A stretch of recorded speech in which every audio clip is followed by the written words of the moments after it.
So welcome everybody, welcome all our Torah and Time viewers. Tonight we're learning Le'ilu Nishmat Yosef ben Tzivya, Yitzchak ber ben Eli, and Yecheskel ben Avraham. Okay, so tonight we're going on, continuation on the topic of Emunah. Tonight the focus is on the power, the strength that having Emunah brings to your daily life. There is a very famous segula. Everybody loves segulot. You know, the Torah is like, okay, fine, but segula will be like, what? The shortcut? Let's see what you got. So there is a segula the Nefesh Chaim brings down that if somebody sees that he or she are in danger, and what they need to do in order to get out of that is they need to concentrate on the idea that God is only one, and the only power that exists is God, and there's nothing else besides him. This is a concept, this is based off a pasuk in Devarim, chapter 4, verse 35. It's Ata hareta ladat. You shall be shown ki Hashem hu Elokim, that Hashem is God, and ein od milvado. There is no one else other than God. And this segula is known as ein od milvado, meaning that there is nothing else other than God.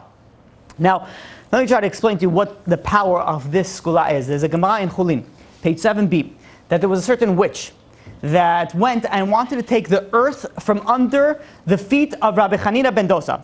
And why did she want to take the earth? She wanted to do black magic on this stage, on this big Talmid Chacham. So she goes and she grabs this dirt under him. And what does Rabbi Hanina ben Dosa says? Take it, don't worry about it, nothing's going to happen. It's like, I'm not scared of anything. Why? Because he utilizes this segula. He says, Ein od milvado, based on the pasuk in Devarim, there is nothing else other than him. Now, I want to just pause this story for a second, or a minute or two, to understand the level that Rabbi Hanina ben Dosa had to be like, no, I'm not worried about it. This is, by the way, a witch. She was verified, right? She had her degree, she had her, the Gemara says that it's a witch, it's a witch. It's not like, picture this nowadays, right? So, live in Brooklyn. You take the Q train to Manhattan, or the B train, whatever it is. You go into Manhattan, and you're sitting in there, minding your own business, being a good New Yorker, and suddenly you see a woman walk on with a stroller onto the train. And you look in the stroller, and there's a cat in the stroller.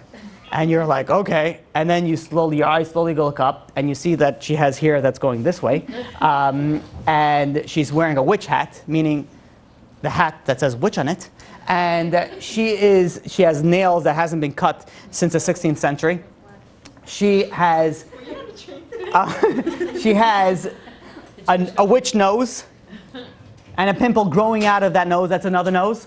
And she has carrying a broom with her. She has no teeth. Well, she has one tooth, but it's facing outward, right? And she's like as witchy as you can get. Like the witch vibe is like strong with her. This is something like big, obviously you stay away. And she's sitting over there conversing with her cat, obviously. Black cat, did I mention that? Has to be very important. Black cat, green glow in the dark eyes. So she's sitting over there on the train, you're sitting across for her. She's conversing with the cat, and suddenly you're trying to avert, you're learning Mesilat Yesharim obviously, and you don't want, and then you look up and she's just like, her eyes are like focused on your soul. And as she's looking at you, suddenly she's like, what's that? And she's talking to her cat. And she looks back up and she'll be like, yeah, she would be perfect. And then she starts doing this with her nails, and they make a musical instrumental sound. And you're getting really uncomfortable.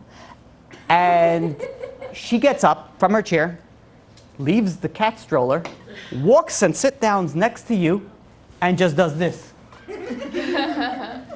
And what you want to do is run as far away as possible.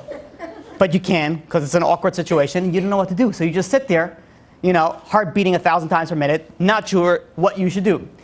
And she's just like staring at you. And after what appears to be like an eternity, she leans forward and she plucks one of your hairs out. Then she giggles to herself and she runs back to her seat. She takes under her cat stroller a little magical box bound in leather that's written in magic marker, potions and witchcraft. She opens it up and she places it neatly inside.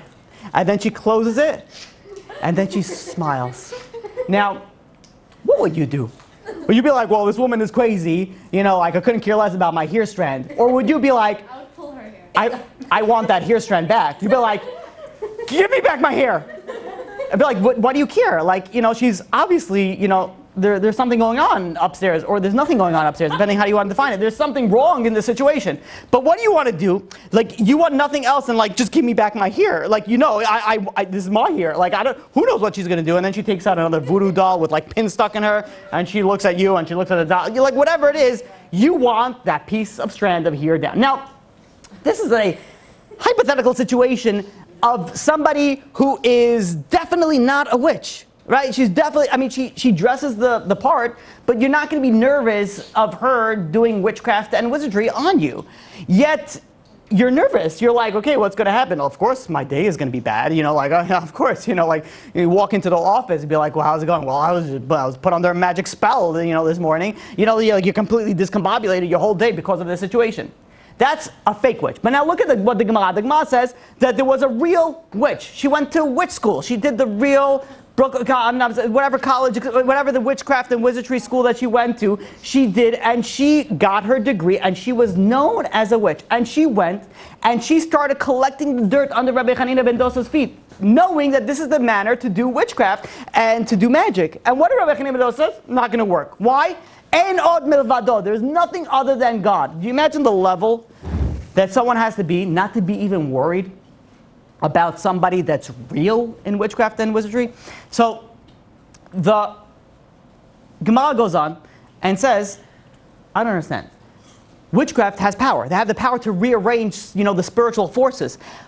What ability, what allowed Rabbi Hanina ben Dosa to be like, no, it's fine. I don't, what gave him the license to do that? How did he go and do that? Maybe he should be nervous about it. Maybe he should try to get back the dirt that was taken under his feet. So the Gemara answers that Rabbi Hanina ben Dosa is different. Why? Because his merit is so great. And because his merit is so great, witchcraft has absolutely no effect on him. Says Rab Chaim Volozhin in the Nefesh HaChaim. And he goes and he says, what does it mean that his merit was so great? Is it referring to his mitzvot, his Torah? Says the Nefesh HaChaim, no, that's not what it's referring to. What is it referring to? It's referring to that he relied in what? He relied with total faith, ein od milvado. He relied that the witchcraft and all this magic has absolutely no effect. Only what has effect? Only God. There is nothing else in this world that has a power that matters other than God. And that is the concept of ein od milvado. And he was constantly thinking ein od milvado. And because of the merit of that he had in ein od milvado, that there is no other power other than God, Hashem Elohim, there's only God. Because of that, the witchcraft had absolutely no effect on him whatsoever. So,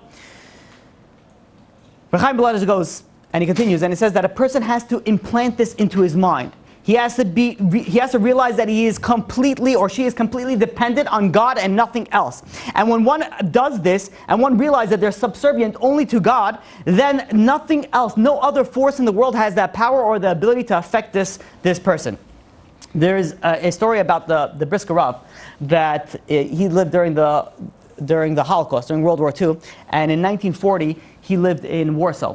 And he was one time sitting in his house, and his neighbor came by, and he was holding a paper. And he goes over to the neighbor and says, anything interesting in the news? It's wartime. It wasn't like the rabbi was like, so, what's the Hollywood goss? Is that short for gossip?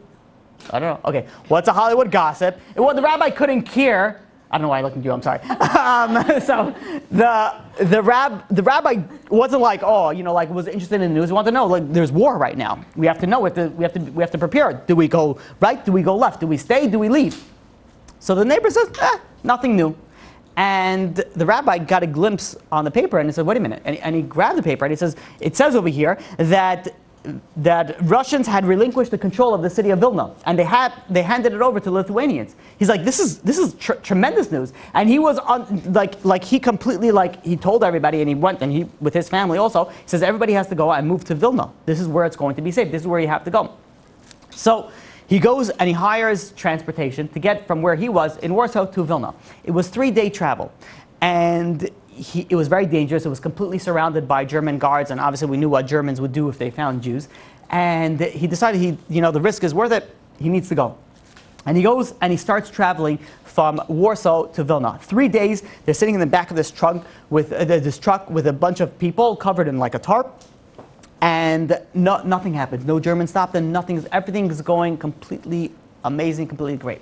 And they get to the point where they have to stop. They didn't get to Vilna yet, but they got to the point where the rest of the journey had to be taken on foot.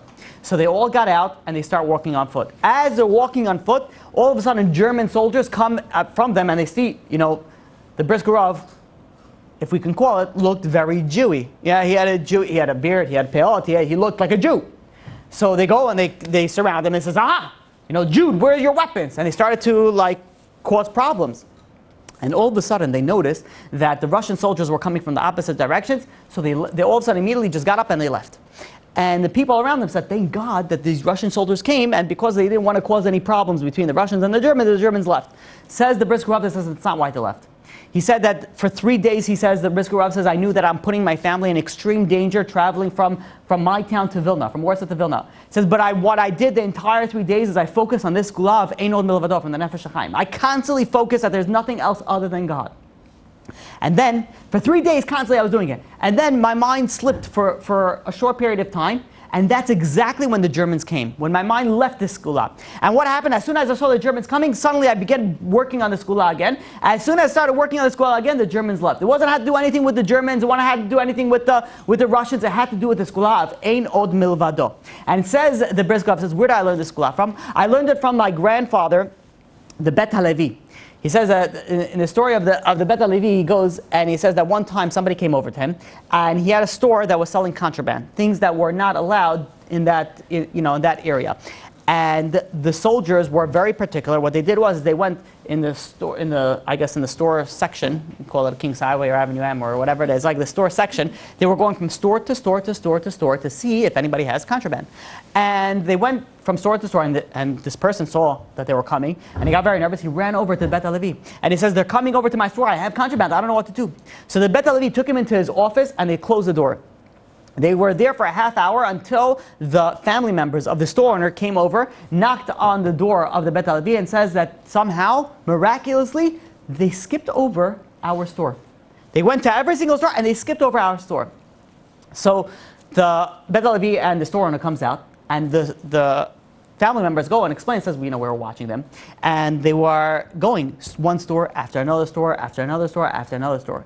And then they came right before our family member's store, and they stopped. They had to go to lunch. So they went to lunch, and they put a mark on the store so they remember when they come back where to start from. Now, when they came back, they started arguing with each other. Is the marker where we left off, that we didn't do it yet, or is the marker where we did it yet? And the marker was on my family member's store. So they were arguing until they convinced each other that, no, really, we did the store already. We have to go to the next store. So they skipped that entire store, and they went to the next one. So they asked the Bet HaLevi, they said to the store, said, what were you guys doing that get this major schut inside your, inside your office? So the Bet HaLevi answer says, we were working and we were learning the entire time on the Nefesh HaChaim's skula. We were learning the concept of Ein Od Milvado, because if you concentrate on the concept of Ein Od Milvado, nothing can happen to him. I know somebody, we'll get the questions at the end. I know somebody that would always go and travel on halal with overweight baggage. I know. That's like asking for problems, right? If you go on another airline, okay, but you go, halal, come on. 50 pounds is 50 pounds. But they utilize this skula every time that they would put the bags on.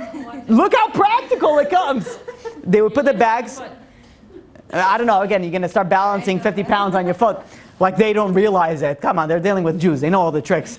They don't see all of a sudden you're sweating when you're trying to figure out what's your date of birth. And be like, what? What do you mean, my what? My date of birth? And you're like tilting on one angle, sweat pouring down one side of your face. But whatever it is, they would utilize this skula. Ein Od Milvado, Ein Od Milvado, Ein Od Milvado. When they did it, it just went past by. Try it. I mean, don't try it. Do the right weight. But this skula is tried and tested. When you utilize this skula, you have the ability to go and realize that there's nothing other than God. There's not the person that's giving you the ticket. It is nobody else other than God. Ein Od Milvado is a very, very, very powerful skula. I don't know if I should tell you this, but I will. Because whatever. I just decided. I have inscripted, actually, in a few of my jackets, Ein Od Milvado. Ein od milvado, I have inscripted in my, it's, yeah. Ein od milvado, inscripted in my thing. Now, it's not because now all of a sudden this jacket has magic powers because it says Ein od milvado, but rather when I open it and I look at it and I think, oh, Ein od milvado. Now you have to start concentrating on the skula of the nefesh chaim. Ein od milvado. There's nothing else other than God. So, what you can learn from this is start inscripting things Ein od milvado, or just concentrate it at all times. Ein od milvado is something very, very, very powerful. You have a tremendous amount of power for it. Now, when you think about the concept that there's nothing else other than God, the thought that should come in mind is that there's no sense of entitlement. Like, I don't deserve, when you go and you ask God for something, or you're utilizing this skula, you're not utilizing saying it like, you know, God, because of this, I've been keeping Shabbat, I've been religious, I've been keeping modesty, blah, blah, blah, blah. No, when you ask God for something, there's no sense of entitlement. Meaning that, God, you have given me everything that I don't deserve, and I thank you for everything that you have done, and please, I'm asking you for X, Y, and Z, based completely on a matnas chinam, on a free gift. I don't deserve anything. When you go and you realize and you put in your mind that there is no other power that could provide you anything that you want in your life other than God, that has tremendous amount of power, tremendous amount of blessing that only God will take care of you. Because when you put your power and your emotion, it really will speak about this and how to work on Emunah. But when you put your power and your effort only on God, then God will take care of you. If you put your power and effort on somebody else, then God says, oh, you're putting your power and your effort on the boss? Well, fine. Let's see if he's going to take care of you. What is it going to be? Is it going to be me, or is it going to be the boss? The way that human beings work, we put our bitachon, we put our faith in something. It's got to be in something. Is it going to be in the FDA? Is it going to be in your boss? Is it going to be in your coworker? Is it going to be in your spouse? Or is it going to be on God and God alone? If it's on God and God alone, God will take care of you. That is ein od milvado.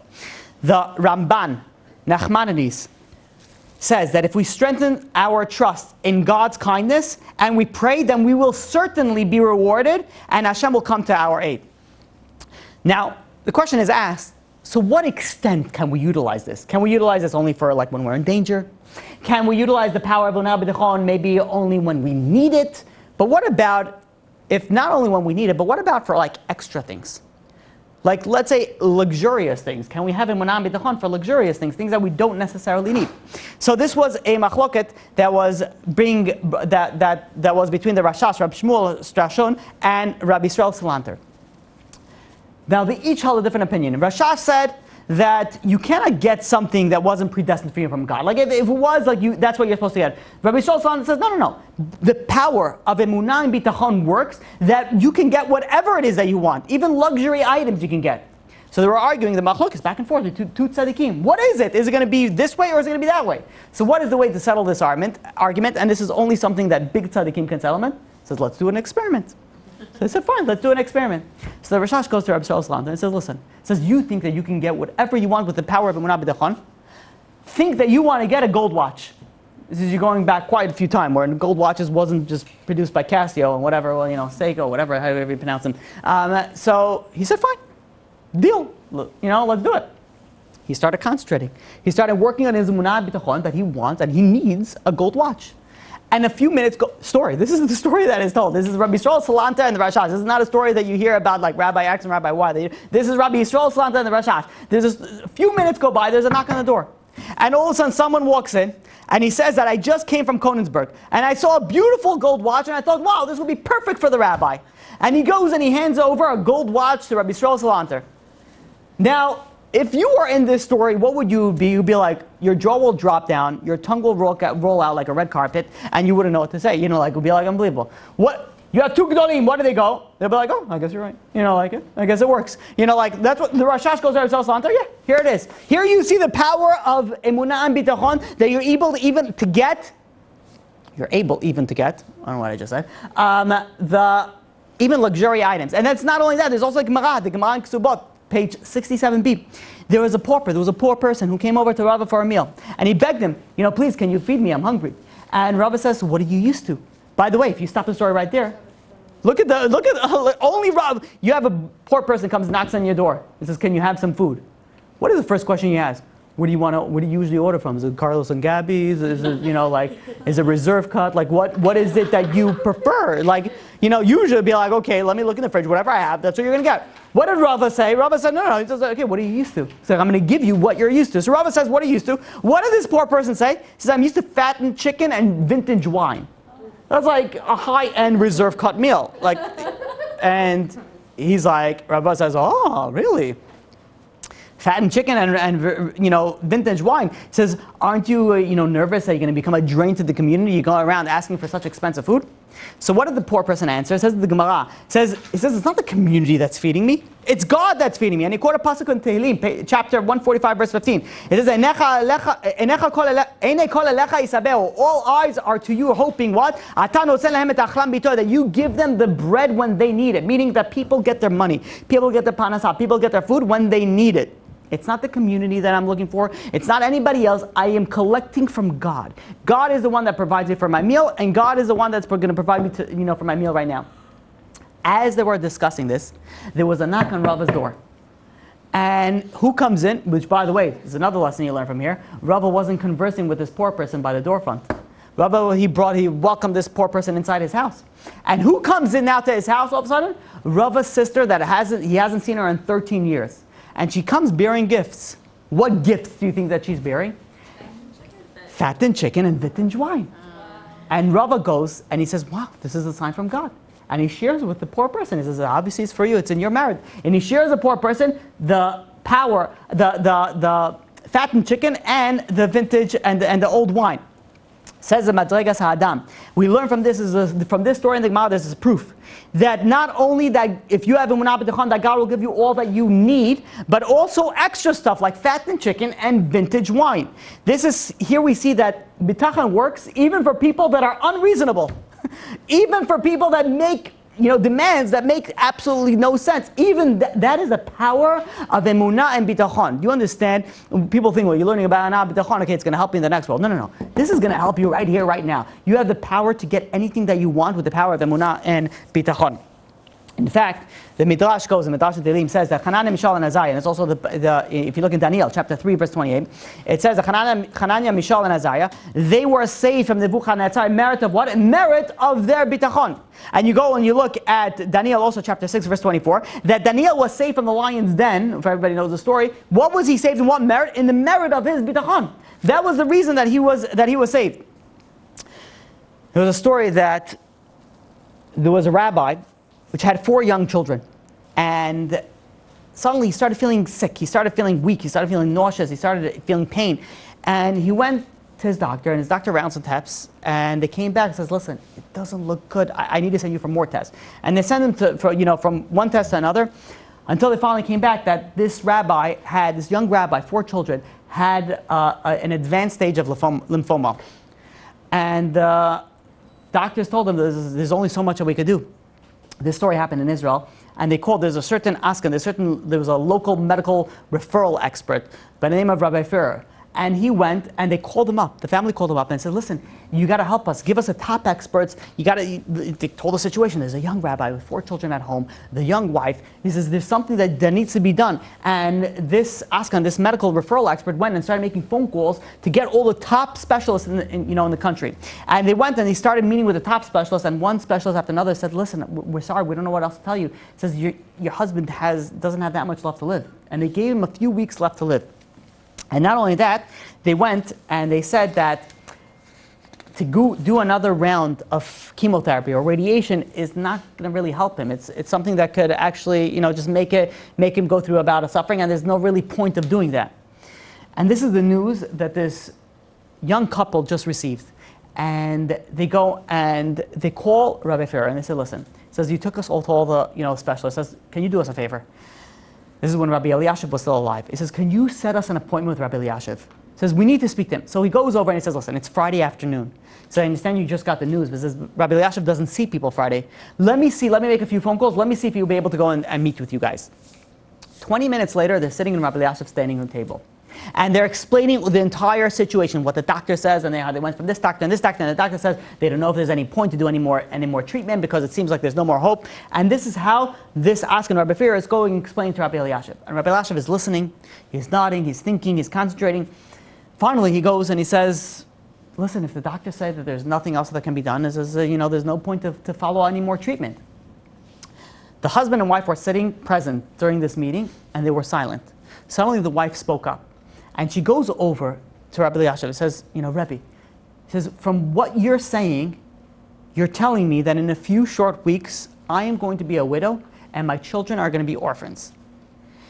And I know right now my children are very young, and they don't know how to ask questions, but I know when they're going to get older, they're going to ask me a very, very pertinent question that's going to shake me to my core. And that question is going to be, Mommy, did you do everything in your power to save Tati? Did you do everything that you could to save our father? And says the mother, says, what am I supposed to answer them? Says, I'm supposed to answer them that I did everything? By giving up? Absolutely not. Says the woman, says the wife, I am not giving up. No matter what, I'm not giving up. Suddenly, Rabbi Eliashiv, his entire demeanor changed. And he says, what? If that's the case? He says, right now, it was Friday afternoon. He says, you take the next flight out to America and you go for treatment in America.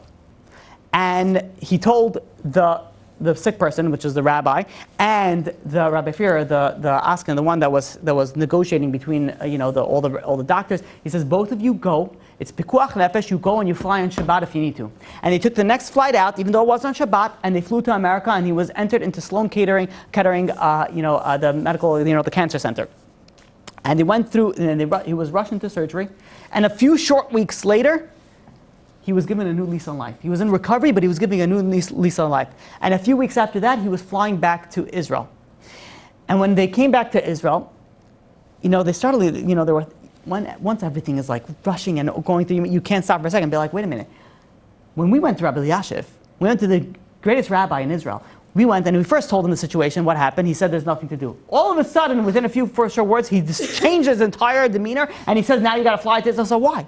So they went over to Rabbi Chaim Kanievsky. Rabbi Chaim Kanievsky right now is the Gadol Hadol. He's the highest age of the generation. And he is the son-in-law of Rabbi Eliashiv. So he went over to Rabbi Chaim Kanievsky and says, why did your father-in-law all of a sudden change? I told him the story. He says, why did he change all of a sudden from going and saying there is no hope and that's it, that's done, or all of a sudden to go and say, no, fly on Shabbat and go and do treatment for your husband?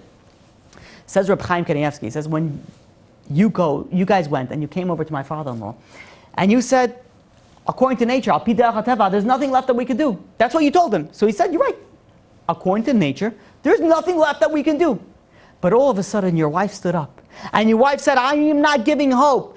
I'm not giving up hope. There is Emunah and bitachon, that there's God that can do anything. It says all of a sudden that she had the power of hope. She had the power of Emunah and bitachon. All of a sudden that changed everything. Because the power of Emunah and bitachon is able to even change decrees that were decreed for bad. Now that she had that power, now he said, oh, now that I see this, now you're going to go and you're going to go fly on Shabbat to go and take care of your medical situation. And they went and they were taking, and Baruch Hashem, he was saved. What do we see over here? We see over here the power of Emunah and Bitachon. The power of Emunah and Bitachon is not something, okay, fine. Last week we spoke about the concept that you lived your life of worry-free. No, this has the power to change what you live and what your destiny is going to be. The power of Emunah and Bitachon, we don't even begin to understand the effect that it has in our lives and our future lives. But you can even take it a step further. And a step further is that not only that Emunah and Bitachon has an effect on you, but even if you have a high level of it, it's going to come to you. Listen to this amazing story. The yeshiva in Panovich, there was a chatan and kala that got engaged. This chatan and kala were broke. The parents had no money, the family has no money. They didn't know where they were going to live. They couldn't set a wedding date until they have a place to live. And they didn't have a place to live, so they couldn't set a wedding date. And what is the chatan doing? He's sitting and he's learning Torah. His friends were more nervous than he. They were like, what are you going to do? Where are you going to live? How are you going to get married? What are you going to do? They're going on. He says, God will help. He says, I have to worry about this. Everything comes from God. The Rosh Yeshiva went, the head rabbi went, and he heard over how this Chatan was saying. He says, by the way, if you have Emunah B'Tochon that you get an apartment, you could have Emunah B'Tochon that you're going to get a large apartment. Not only a regular dingy, apartment, and you would be able to get a very, very luxurious type of apartment. And the story goes on that this little tidbit eventually came to the Chazon Ish. And there was a very wealthy person who actually built the house of the Chazon Ish, that he built himself a very luxurious house in Tel Aviv. This is before Tel Aviv was as we know today. And he, at the age of about 70, he decided that he's retiring from his business and he's moving to live his golden years, as they call it, in Israel, in his apartment in Tel Aviv. And he was living there for a few years. Suddenly, the kids get together, they call him up and they says, listen, Dad, we want you home. We want you back in America. So he decides that he's going to move back to America. So he goes over to the Chazon Ish and he says, he's one of the Chazon Ish supporters, he says, listen, I'm going back to America. I don't need to rent this out. He says, I want to give it to somebody who needs it. Do you know anybody that needs an apartment? And I have an apartment for them. So the Chazon Ish just heard this story. He says, I have a perfect couple for you. A couple that's about to get married. They're learning in Panovich. The Chatan is learning in Panovich. So he says, perfect. He goes over to Panovich, this wealthy man. And he goes and he meets over with the Panovich Rosh Yeshiva. And he says, he didn't tell him what the Chazon Ish says. He says, by the way, I have an apartment. Do you know anybody that would need an apartment out in Tel Aviv? So the Panovich Rosh Yeshiva says, I have a perfect student. And he tells him the same exact student that the Chazon Ish said. When this wealthy man heard that there's two Gdolei Ador, two big righteous tzaddikim that went and they referred the same person, the same Talmid Chacham, the same student, he said, you know what? It's for this student. And he goes and he meets with the student and says, gives him the keys, says this apartment is for you in Tel Aviv. You could utilize it until when you need it, rent-free. Not only rent-free, he also paid for the utilities as well. And this student went and he lived in this luxurious apartment for a few years until he finished, learning, and he went and became a rabbi. When he became a rabbi, he ended up, being able to support himself, and he ended up moving out over here. Here we see what? Here you see something so amazing. That here you have somebody who had Emunah B'Tochon. He didn't have to go and search Craigslist. He didn't have to go and search the Jewish press, classifieds, thank you. He didn't have to search any apartments, didn't have to call any brokers. Emunah B'Tochon, everything's from God. And he goes and he sits and he learns Torah. And what happened? Somebody came knocking on his door. He says, hey, do you need an apartment? Here's an apartment. But not just any apartment. A luxurious apartment. One made for a multimillionaire. They gave him that, that apartment. There's another story with a very similar outcome. That there was once a wealthy, actually opposite of wealthy, a very, very poor, rabbi. You're talking about a poor level that his table was 2 tree stumps and a block of wood that was sitting on there. His family slept on mats on the floor. He had mamash no money. What did he do all day? Learning Torah day and night. And the family respected and they said, this is the way that the father wants to live. This is the way that the family wants to live. They want to live a way of Torah and Kedusha. And they were extremely happy. But as the kids grew older, it says it was time for the daughter to get married. And the wife goes over to the husband and says, listen, he says, we've been scrapping by barely until now. But now we have a daughter that's ready for the shidduchim. Says we need to present the dowry. We need to go and give her something, to get married with. We don't have anything to give. He says maybe get a job, maybe do something. And the wife was conversing with the husband what they should do. And suddenly the wife had an idea. Says you have a wealthy cousin. Why don't you go to the cousin? Maybe he'll help you out. So the husband was thinking about it. He says, you know what? That's a good idea. And he goes and he takes his belongings, meager belongings, packs it up, takes his coat, and he goes out to leave out of his front door. As he leaves out of his front door, he stops by the mezuzah and he gives it a kiss. And as he's sitting over there, he's sitting in a trance in front of the mezuzah. He's sitting there, and the entire family is just watching their father leave. The father's going for the first time out to the world. They're just watching him, and he's sitting in front of the mezuzah, and he's holding the mezuzah, and 2 minutes go by.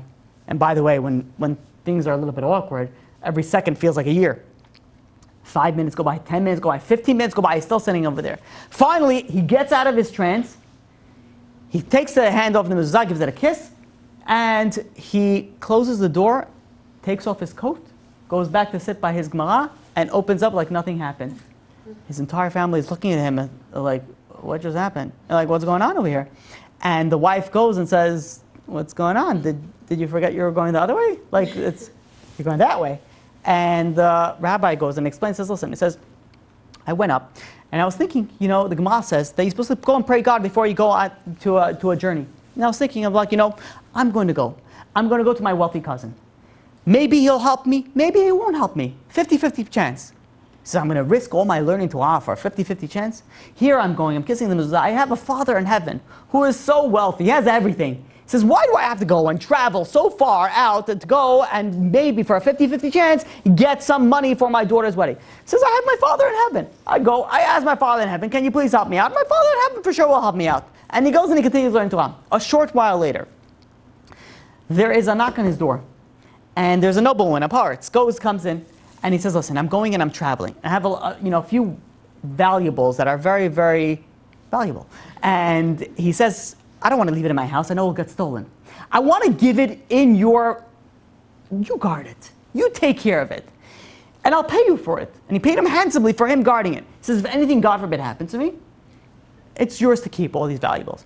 He pays him to guard his valuables, and he travels on. A short while later, word gets back that this wealthy nobleman, he was attacked by a bunch of bandits on the road, and they murdered him, and they took everything that he had on him. And now this tzaddik, this Talmid Chacham, now not only he got the money for watching the items, now he also got all those valuable items. Here we see what? That you have here someone who has such emunah b'tachon that God will take care of me. And what? God took care of him. He did what he was supposed to do. He sat and he learned Torah. What happened? God came. He didn't have to go travel to his cousin. Someone came knocking on his door and says, here, I got something for you. Here's your parnasah. Here's what you need to have. Says the Noam Elimelech. Says emunah b'tachon, the trust that we have. This is the channel. This is the conduit for what? For the blessing of abundance to come from above. And if somebody goes and this trust is broken, it's stopped, it's contravened, it's blocked. All of a sudden, the flow from abundance stops. Meaning that if you want to get bracha from Shemayim, if you want to get a blessing from up above, what is the conduit of blessing? That is emunah and bitachon. That is the trust that you have that everything comes from HaKadosh Baruch Hu. And he quotes a pasuk in Tehillim, chapter 32, verse 10. Va'abotech ba'Hashem chesed yisavenu. Somebody who trusts in God is surrounded by kindness. There's so much benefit that happens with trust. Says the Maharal. Look at the power that this has. Unbelievable. In the Sivas Olam. And he goes and says, you want to hear how great the power, the midah of bitachon is that it has the ability to change something that was destined for bad to destined to good. And he quotes a Gemara in Brachot, page 60b. And this is a very famous Gemara when you speak about emunah bitachon. It's a Gemara about Rabbi Akiva. Rabbi Akiva was traveling, and he was carrying with him a donkey. He was sitting on a donkey. He wasn't carrying with it. He was carrying with him a rooster and a candle, and he was riding on a donkey. And he came over to this town. And he says, do you have space for me to rent the room? And he said, no, we don't have any space. And he went from inn, to hotel, to motel, to whatever it was. Everybody, there was no room. Everybody was booked. So he had nothing else to do. He went to the forest, and he set up camp, in the forest. And why did he have all these things? The donkey was there that would be able to go and would be able to, travel on. Then he had the rooster that would be able to wake him up in the morning. And then he had the candles that would be able to learn at night. So the candle is lit, he's learning at night, and suddenly a big wind comes and blows out the candle. What does Rabbi Akiva say? And by the way, he wasn't, scribbling in a dear diary of what's going on. He was learning Torah. And he says, if God took out the candle, everything that God does from the best. He says, kol tova. And he goes and he continues. And then suddenly, an animal comes out and devours his rooster, his alarm clock. Why did he need an alarm clock? Because he didn't want to sleep late, so he had an appointment. No, he wanted to go in and pray in the early morning. What did he say? Everything that God does for the best. Then another animal came and devoured his donkey. Again, he said, everything that God does for the best. And in the morning he wakes up. He goes into town. He sees that there were a group of robbers that went into this town, and they plundered this entire town. They went from place to place, to house, and they stole everything valuable that they had, and they murdered everybody in town. And all of a sudden, Rabbi Akiva sees, look at this. Now the fact that God burned out my candle with the wind, that was really for my best. Because if I would have had a candle, the robbers would have came to town at night. They would have seen a candle burning in the forest. They would have said, you see over here, there's somebody over there. They went to murder him. If he would still have had his rooster, the rooster would have made noise. If the rooster made him noise, so was the donkey. So all of a sudden, now he sees that everything that happened was really for the best. Says the Maharal, something fantastic. He says, really, on Rabbi Akiva there was a judgment for death. Rabbi Akiva was supposed to die that night. Rabbi Akiva was destined to die that night. But because of the strong emunah and bitachon that he had, that would have had the ability to go and change the decree from bad to good. That would have gave him the ability to go and revoke that decree. And then Maharal goes and explains in a fascinating fashion how you have the donkey, the rooster, and the candle. They correspond to the three aspects of the soul that's in the body. You have the nefesh, the ruach, and the neshama that is in the body. And each one corresponds, one to the body, one to the intellect, one to the emotions. You have over here the concept that everything was taken, and every time he was taken, it was another test. And because he said because he said that Kol man da'avi rachman al everything that is for the best, that was able to revoke the judgment that he had against him. And the Mesilat Yesharim goes and says this as well, that if someone's going through a hard time, and someone's going through a difficult time in their life, and he has emunah, and acknowledges that this is all from God, this in itself is a large kapara, it's a large atonement that it doesn't need all the bad to happen because of that. That is the power of having emunah and bitachon. The Baal Shem Tov goes, and he says also that all evil decrees can be transformed to good ones through emunah and bitachon. And there's something fascinating that said about the Baal Shem Tov. Baal Shem Tov was known, if you hear like a story that's miraculous, that he's like flying with his donkeys in the air, like it sounds like Santa Claus like story, like the Baal Shem Tov is like known as like all the crazy stories. All the crazy stories, the Havdil, Aleph Adav. So I shouldn't even say, the Baal Shem Tov and Santa Claus in the same sentence. But just so you could understand, the concept of what the miracles, the Baal Shem Tov, the stories the Baal Shem Tov was told about him.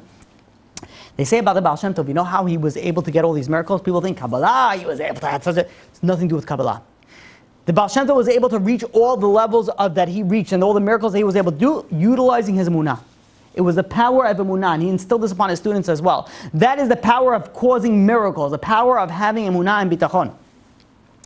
There is a Gemara in Shabbat, page 31, that says like this, that when a person gets up to heaven, they're going to ask him a few questions. One of the questions that they're going to ask him, Tzipita leYeshua.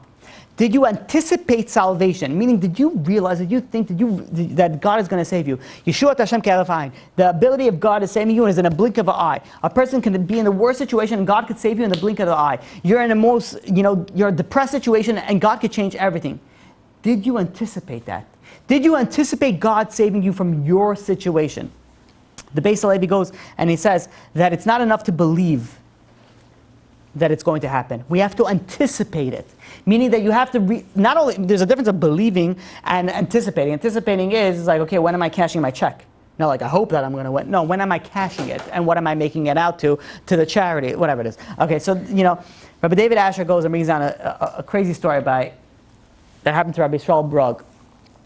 That he had a son, and at age 14 was diagnosed Rahman al-San with multiple sclerosis. Multiple sclerosis is a degenerative disease that affects your muscular abilities to the fact that after a certain point, even the person can't breathe by themselves. That's unfortunately the power that it has. And this rabbi went with his son to Mellon Center for multiple sclerosis in Cleveland.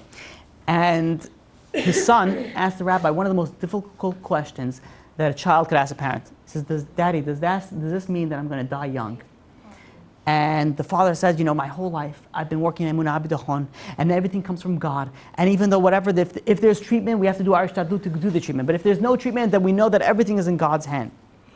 And as they're sitting in the waiting room, they were sitting with about 40 other patients that have multiple sclerosis, this same disease, and everybody's at a different stage. When the doctor went over to speak to this rabbi and his son, he goes and he says, you see, this person, and he pointed to somebody in an advanced stage of multiple sclerosis, says, this is what you should anticipate for your son. And what did the rabbi say? A woman doctor. What did the rabbi say? The rabbi says, don't listen to her. It was blurted out. And all of a sudden the woman doctor was like, excuse me? Like, what did you just say? She's like, with all her medical knowledge, says, this is how you're going to be. And he's like, don't listen to her. He didn't make those noises. But he said, don't listen to her. And she was like, it's like, hello? 55 years of medical experience, whatever it was, she's been going through. Says, what do you mean? And he's like, no. He's like, look, in your books, according to your medical expertise, you're right. There's nothing else to do. He says, but I go according to somebody who doesn't have your books, and that is God. And God has his own book, and according to God, anything can happen. And he says, I can prove it to you. There's stories that happen in my life that I can prove it to you. And he tells this doctor a story that happened to his child. When his child was 3 years old, he had a daughter that was 3 years old that was in a bath. And one of the other children were watching this girl in a bath, And the child that was watching them accidentally or on purpose, whatever, turned off the cold water, but left up only the hot water. And by the time that the mother ran in, he says the entire 3-year-old girl's body was completely scalded, was completely peeling. It was, screeching in pain. And they rushed her into the hospital. They rushed her to the hospital in Cleveland, I believe. And they rushed in over there, and the rabbi goes over to the doctor and says, "Can I see my daughter?" They wouldn't let him see them. And they said, "No, I'm sorry, you can't see her. She's hysterical right now." And she said, the doctor said, to be honest, there's only 5 to 15% chance that she's going to survive to the night. She was with severe burns. And the rabbi goes and says, "Listen, please, I want to see my daughter. I want to see my daughter."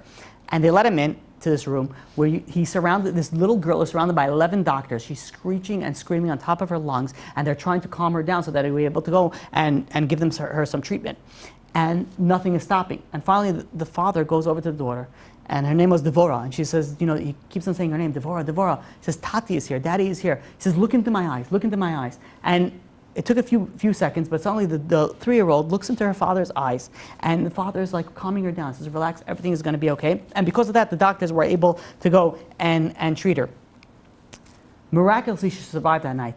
And they told the rabbi, says that she's going to need about a year of hospitalization with skin grafts throughout her entire body. And the rabbi says to the doctor, "Thank you for telling me. Now I know what to pray for." And this is what he started praying for.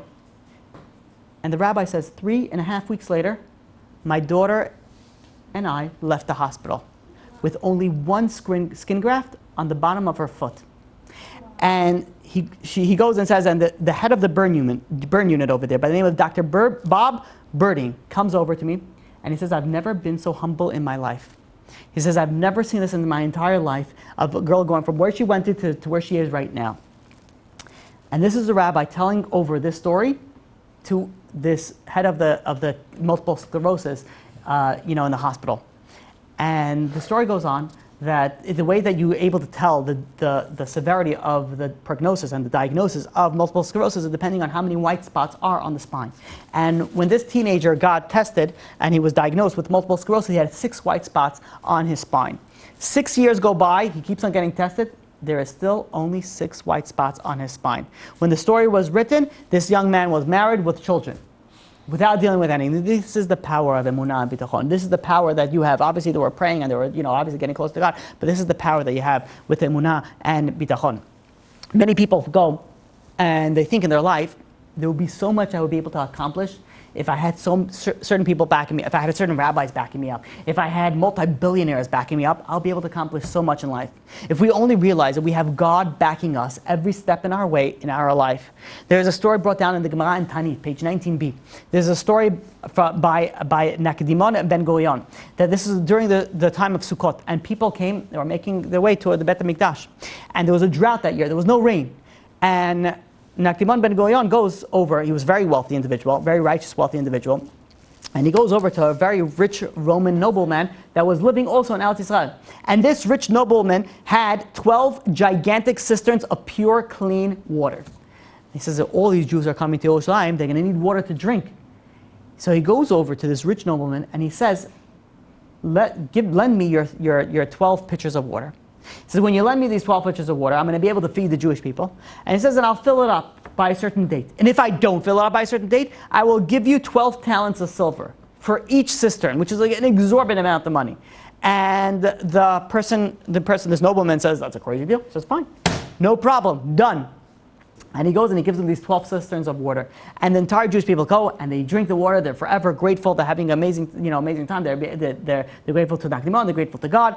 And the time goes by, they leave, and the payday is up, where he's supposed to fill up the cisterns of waters. And so far it didn't rain, there was still a drought, and nothing was happening. So this rich Roman nobleman sends a message to Entitlement, and he says, listen, he says, you got to pay up, where's the money? And Entitlement says, wait a minute, it's the last day. He says, the day isn't over, I still have time. And the rich nobleman says, wait a minute, he says, for a year it hasn't rained. He says, now you think it's going to rain? He says, pay up. He says, no, I have till the end of the day.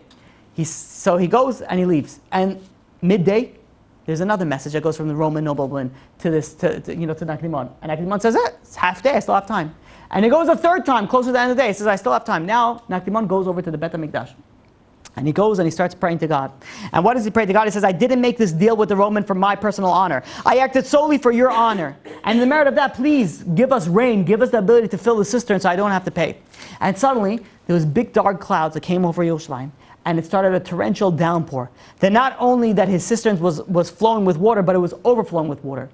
But this Roman nobleman went and sent over another message to Entitlement. And he says, wait, we said today. He says, look at the sky, it's dark. He says, you still owe me money. So Entitlement went back into the Bet HaMikdash and he started praying to God. He says, God, I did it for your honor. And what happened? The clouds separated and all of a sudden they saw that the sun is still shining.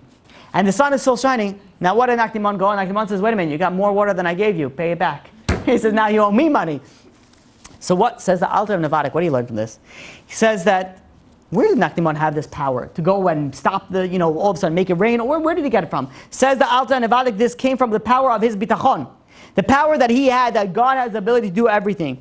And how much he was so invested in this that he was willing to give so much money because he knew that this was going to happen.